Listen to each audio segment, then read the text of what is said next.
He didn't sleep for 4 days, not because of battle, not because of an enemy in front of him, because there was no ground left to lie on. His army was dissolving, not from enemy swords, but from mud, from cold, from a swamp that had no end and no bottom. Men around him were drowning while standing upright, too exhausted to keep their heads above the filth. And through all of it, riding the last surviving elephant, his right eye swollen shut and leaking infection, Hannibal Barca kept moving forward. That image tells you everything, not because it's dramatic, because it's a choice. He could have stopped, he could have detoured. Instead, he let the eye rot. He sacrificed half his vision to stay one step ahead of a city he'd been preparing to destroy since he was 9 years old. This is the story of the man who never lost a battle in Italy and still lost the war. The man who didn't just fight Rome, he rewired it.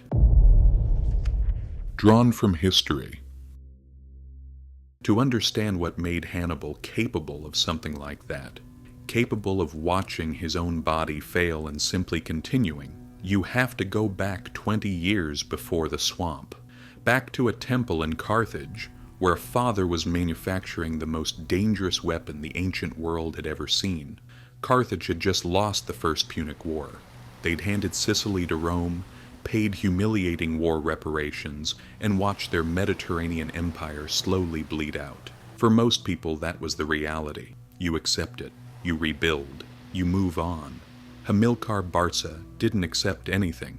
He had fought the Romans in Sicily for years, run circles around their legions, never lost in the field, and then came home to find that politicians had surrendered on his behalf. The peace treaty wasn't a defeat.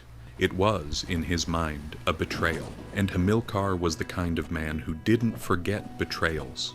He cataloged them. He spent the next several years rebuilding Carthaginian power in Spain, mining silver, recruiting warriors, constructing something that was less an army and more a private empire loyal to one family. But he was getting older.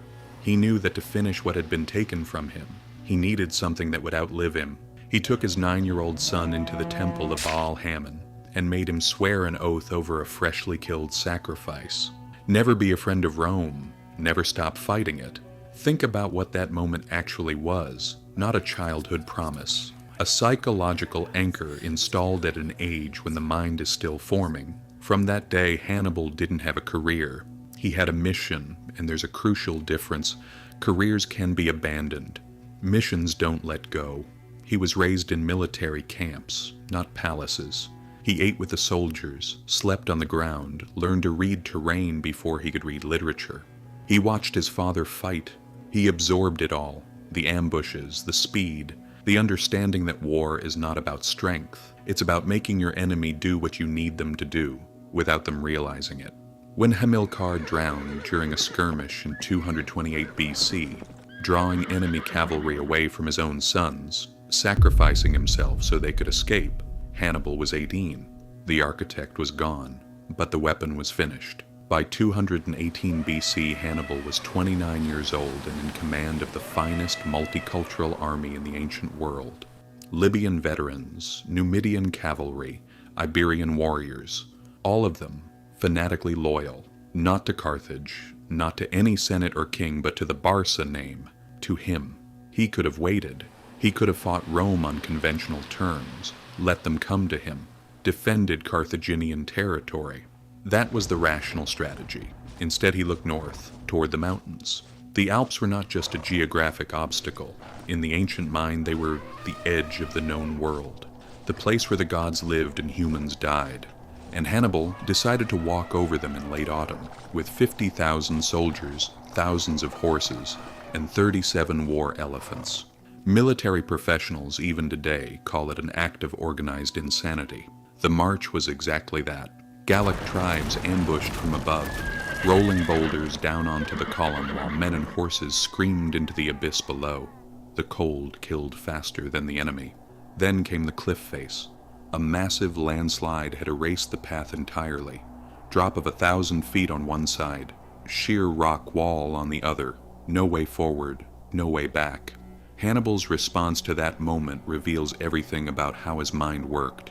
He didn't panic. He didn't retreat. He ordered his men to collect wood, Build fires against the boulders, heat the stone until it glowed red, and then pour vinegar, sour wine from their own rations, over the superheated rock. The thermal shock shattered it. They carved a new path into the cliff with pickaxes.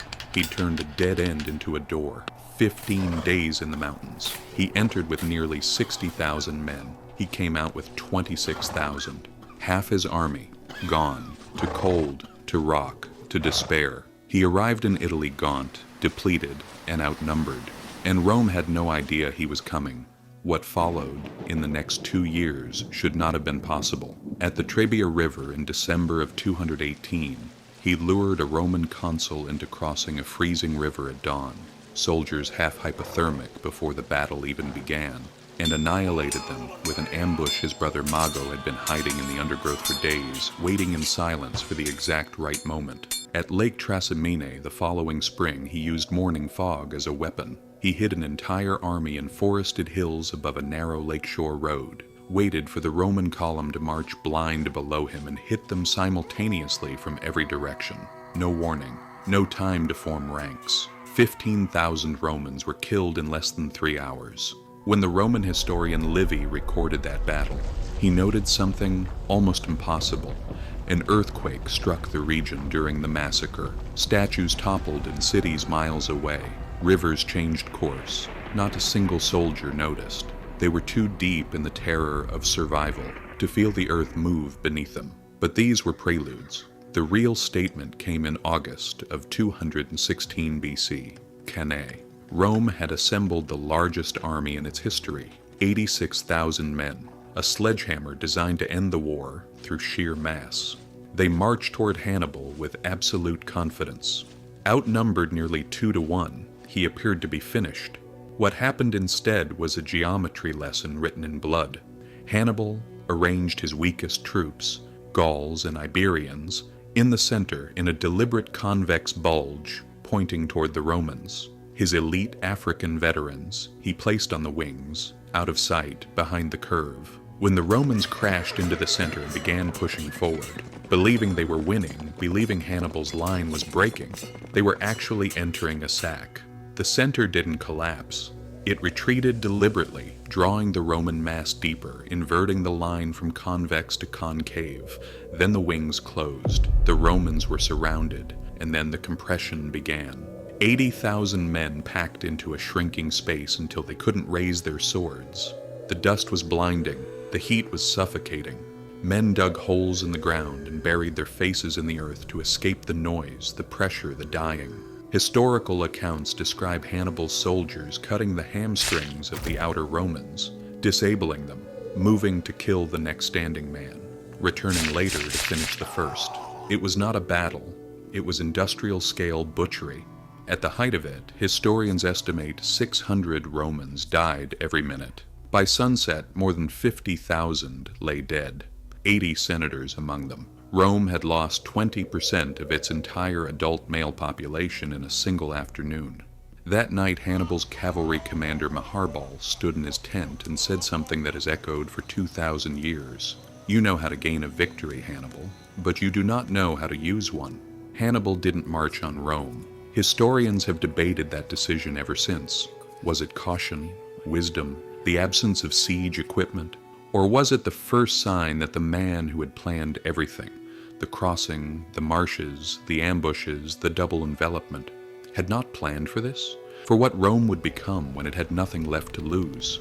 Because Rome didn't surrender. It didn't negotiate. It outlawed grief, banned the word peace, armed slaves and children and criminals. And then, slowly, it stopped fighting like a nation and started fighting like something that had accepted it might not survive, and decided to destroy everything anyway. Hannibal had broken Rome's army, but he had also removed the last thing keeping Rome human. The rest was erosion. 13 years in Italy, undefeated in open battle, and yet the war slowly left him. Carthage sent no meaningful reinforcements. The Senate was jealous of his success, more afraid of his power than of Rome's. His brother Hasdrubal crossed the Alps with a relief army, 30,000 fresh soldiers and new elephants. He never made it. The Romans intercepted his messengers, decoded the plan, and annihilated him before the brothers could link up. One morning, Roman cavalry rode up to Hannibal's camp and threw a sack over the ramparts. Inside it was the preserved severed head of Hannibal Barca. Hannibal looked at his brother's face and said, "I see there the fate of Carthage." The final battle came at Zama in 202 BC. Scipio, the young Roman general who had survived Cannae and spent a decade studying every move Hannibal ever made, waited for him on African soil. Hannibal deployed 80 war elephants. Scipio had prepared open lanes in his formation for them to run through harmlessly, then blasted trumpets to scatter the rest. Hannibal's veterans fought with everything left in them. Then the Roman cavalry returned from the flanks and closed the circle. The master defeated by his own lesson, Hannibal fled, spent 20 years wandering the edges of the known world. Syria, Crete, Armenia, Bithynia, offering his mind to anyone willing to use it against Rome. They used his name. They ignored his advice. He became a ghost of himself, the most dangerous man alive, with no one left who believed it. In 183 BC, Roman soldiers surrounded his house in Bithynia. He checked the exits. They were all blocked. He didn't panic. He reached for the ring he'd been wearing for years, a ring with a small hidden compartment, and spoke his last recorded words with something close to contempt. "Let us relieve the Romans of the anxiety they have so long experienced, since they think it tries their patience too much to wait for an old man's death." He drank the poison. He was 64 years old. Here is what is strange about his legacy. Rome won. They razed Carthage to the ground in 146 BC, salted the earth, erased it from the map. They became the masters of the Mediterranean. And yet the empire that emerged from that victory, the Rome of Scipio, then Sulla, then Caesar, was not the republic that had fought Hannibal. It was something harder, more ruthless, more paranoid, more capable of violence on a scale that made even Cannae look provincial. Before Hannibal, Rome had a citizen militia and a healthy fear of permanent military power. After him, they normalized standing armies, generals with absolute authority, and preemptive conquest as survival strategy. They conquered the world, not from ambition alone, but from terror, terrified that if they ever stopped expanding, another man would come over the mountains. He didn't destroy Rome. He taught Rome how to be an empire, and Rome never forgave him for it. Thanks for watching. If you liked the video, please subscribe and leave a like. You can also write in the comments which historical topics you'd like to see next. See you in the next video.